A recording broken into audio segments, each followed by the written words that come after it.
안녕하세요. 태국어 뽀개기 17번째 시간입니다. 오늘의 주제는 태국어의 성조입니다.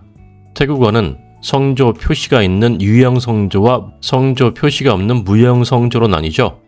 특히 성조 표시가 없는 무형 성조는 계산을 해야 한다는 표현을 사용할 정도로 좀 복잡한 측면이 있습니다. 그래서 오늘은 무형 성조를 계산하지 않아도 되는 개인적으로 사용하는 방법을 소개해 드리도록 하겠습니다. 자, 그럼 시작하겠습니다. 태국어 성조를 쉽게 이해하기 위해서는 몇 가지 가정이 필요한데요. 제가 가정이라는 용어를 사용한 것은 제가 사용하는 방법이 학문적이나 이론적인 배경을 가지고 있지 않기 때문에 그렇습니다. 첫 번째 가정은 태국어의 저자음, 중자음, 고자음이 목 아래에서 나는 소리, 목 중간에서 나는 소리, 목 위에서 나는 소리라고 가정을 하는 것입니다. 그리고 태국어가 영향을 받았다고 하는 산스크리트의 문서를 보면 고자음은 허파에서 바람이 빠져나가는 소리, 즉 와 같은 소리입니다. 물론 이러한 허파에서 바람이 빠져나가는 소리는 저자음에도 적용이 됩니다. 하지만 고자음의 경우에는 더 목 위쪽에서 소리가 넓고 얇게 퍼져나가는 특성을 갖습니다. 그리고 저자음, 중자음, 고자음의 소리의 위치를 느껴보시려면 크, 그, 흐 라고 발음을 해보시기 바라겠습니다. 그러면 목 아래쪽, 목 중간, 그리고 목 위에서 소리가 나는 것을 느끼실 수가 있는데요. 그래서 첫 번째 기억하실 것은 저자음, 중자음, 고자음이 목 아래, 목 중간, 목 위에서 나는 소리이다. 그리고 고자음은 허파에서 바람이 빠져나가는 소리이며 히읗 발음이 얇고 넓게 퍼져나가는 소리이다 라는 것을 기억하시면 됩니다. 자, 그리고 두 번째 기억할 것은 생음과 사음이 무엇인가에 대한 것인데요. 생음과 사음에 대한 영문 표기를 보면 각각 live syllables 그리고 dead syllables 라고 표현이 되어 있죠. 그래서 생음과 사음의 개념은 태국어를 설명하는 영어권 문법책에서 참고를 한 것 같아요. 그래서 직관적이지가 않다는 단점이 좀 있습니다. 그래서 단순히 생음과 사음으로 분류를 하기보다는 생음은 목이 열리는 소리, 그리고 사음은 목이 닫히는 소리라고 이해를 하면 더 직관적입니다.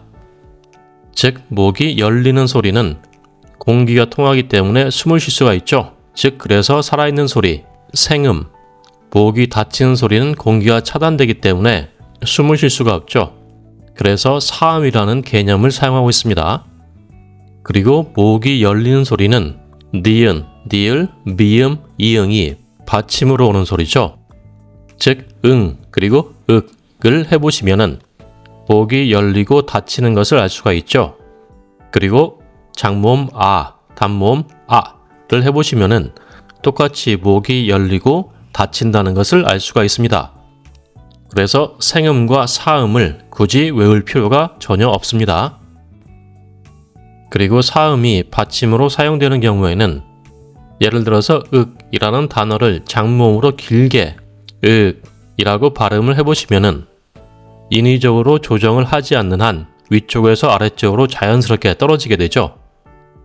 그래서 사음으로 끝나는 단어는 인위적으로 조정을 하지 않는 한 태국어에서 일성과 같습니다.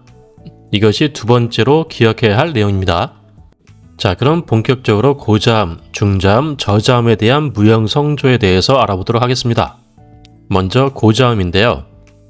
고자음은 이미 목 위쪽에서 나오는 소리이기 때문에 올리는 것보다 내리는 것이 자연스럽겠죠. 그래서 고자음의 경우에는 올라가는 소리인 2성과 3성이 제외가 됩니다. 그러면 남는 성조는 평성, 1성과 4성이 남죠. 그리고 좀 전에 목이 닫히는 소리는 기본적으로 태국어에서 1성과 같았죠. 그래서 고자음에서 목이 닫히는 소리로 끝나게 되면 1성으로 발음을 하게 됩니다. 그리고 1성에서 장모음의 목이 닫히는 소리는 길게 떨어뜨리고 단모음의 목이 닫히는 소리는 짧게 떨어뜨리면 되겠죠.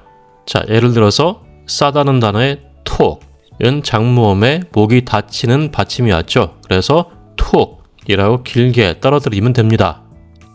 그래서 고자음에서 이제 남은 것은 목이 열리는 소리만 남았습니다. 목이 열리는 소리는 기본적으로 평성으로 발음을 합니다. 그런데 고자음의 경우에는 이미 소리가 올라가 있고 그리고 허파에서 바람이 빠져나가는 소리라고 했습니다. 즉 허파에서 바람이 빠져나가는 소리로 고음에서 평성으로 길게 발음을 하면 숨이 빨리 찬다는 단점이 있습니다. 즉 어떤 문장을 말할 때 다음 단어를 연이어서 말할 때 문제가 있겠죠. 그래서 고자음에서는 평성이 제외가 됩니다. 그럼 남은 것은 사성만 남죠. 그래서 고자음에서 목이 열리는 음은 밑에서 위로 올라가는 사성으로 발음을 하게 됩니다. 즉 예를 들면 묻다라는 동사인 탐은 고자음에 장모음 그리고 목이 열리는 음가인 미음이 왔죠. 그래서 탐이라고 발음을 하게 되는 겁니다. 설명이 좀 길었습니다만 즉 정리를 하면 고자음은 이미 음가가 목 위쪽에 올라가 있기 때문에 자연스럽게 떨어뜨리는 음을 사용한다. 즉 일성과 사성을 사용하게 된다 라고 정리를 하면 되겠습니다. 자, 다음은 중자음인데요. 중자음은 상당히 쉽죠.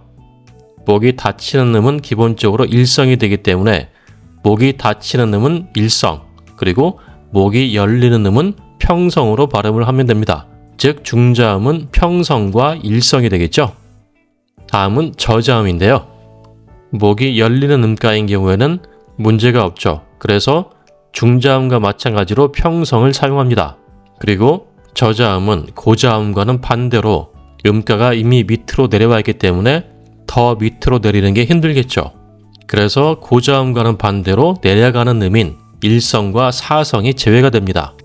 그러면 남는 것은 이성과 삼성이죠. 그런데 이성, 즉 급격하게 위쪽으로 올라가는 발음인 이성은 모든 모음이 장모음으로 발음된다는 단점이 있습니다.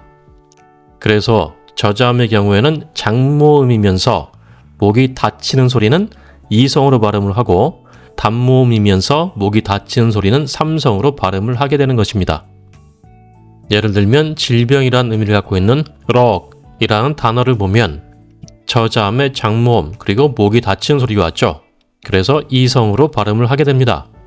반면 모두를 의미하는 툭이라는 단어를 보면 저자음의 단모음 그리고 받침으로 사음, 즉 목이 닫힌 소리가 왔죠.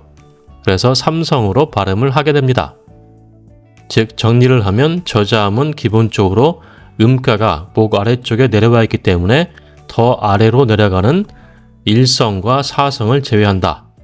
그리고 목이 열리는 음은 평성으로 발음을 하고 목이 닫히는 음의 경우에는 첫 번째 장모음의 경우에는 이성을 채용한다. 그리고 단모음의 경우에는 삼성을 사용한다. 라고 정리를 하면 되겠습니다. 그리고 규칙 중에 저자음을 고자음으로 강제로 올리는 경우에 허입을 사용하죠. 허입의 음가는 히읗하고 같습니다. 즉 허입은 고자음에서 허파에서 바람이 빠지는 소리, 즉 라는 소리를 대표하는 소리라고 할 수가 있습니다. 그래서 고자음으로 강제로 이동할 때는 허입, 즉 고자음을 대표하는 허입을 사용해서 이 단어는 저자음이지만 고자음으로 발음해 라고 지시를 하는 겁니다. 이와 같은 단어로는 춥다라는 의미의 now 그리고 같다라는 의미의 문이 있죠. 이 단어들은 저자음에 허입이 붙어서 고자음으로 강제로 발음을 하는 경우입니다. 그리고 끝으로 유형 성조인데요. 유형 성조는 성조대로 발음을 하면 되기 때문에 문제는 없습니다. 하지만 저자음의 경우는 약간 특이하죠. 저자음은 일성과 이성을 붙이되 한 단계씩 성조를 올리는 방법을 채택하고 있어요. 결국 이성과 삼성을 사용한다는 얘기죠. 즉 저자음의 경우에는 유형 성조에서도 밑으로 더 내려가는 음은 채택하고 있지 않다라는 의미입니다. 그리고 중자음을 보면 중자음은 목 중간에서 나는 소리이기 때문에 위아래로 다 여유가 있죠. 그래서 유형 성조를 보면 일성, 이성, 삼성, 사성을 다 사용한다는 특징을 가지고 있습니다. 지금까지 설명드린 내용이 제가 개인적으로 사용하는 방법인데요. 다시 말씀드리지만 이 방법은 이론적으로 검증되거나 학문적인 근거가 있는 내용들은 아닙니다. 그래서 이 방법은 제가 개인적으로 이해하고 사용하는 방법이라는 것을 다시 한번 말씀드립니다. 그리고 고자음의 경우 제가 허파에서 바람이 빠져나가는 소리라고 얘기를 했죠. 그런데 이 허파에서 바람이 빠지는 소리는 현대 태국어에선 더 이상 사용하지 않는 소리입니다. 이거는 제가 저자음, 중자음, 고자음이 뭔지 알고 싶어서 자료를 찾던 중에 고자음이 기본적으로 허파에서 바람이 빠져나가는 소리와 같다는 걸 알게 되었고요. 그래서 저자음, 중자음, 고자음이 목 아래, 목 중간, 목 위에서 나는 소리가 아닐까라는 가정을 해서 접근을 해봤던 방법입니다. 그럼 오늘은 이것으로 마치겠습니다. 다음에 다시 뵙겠습니다.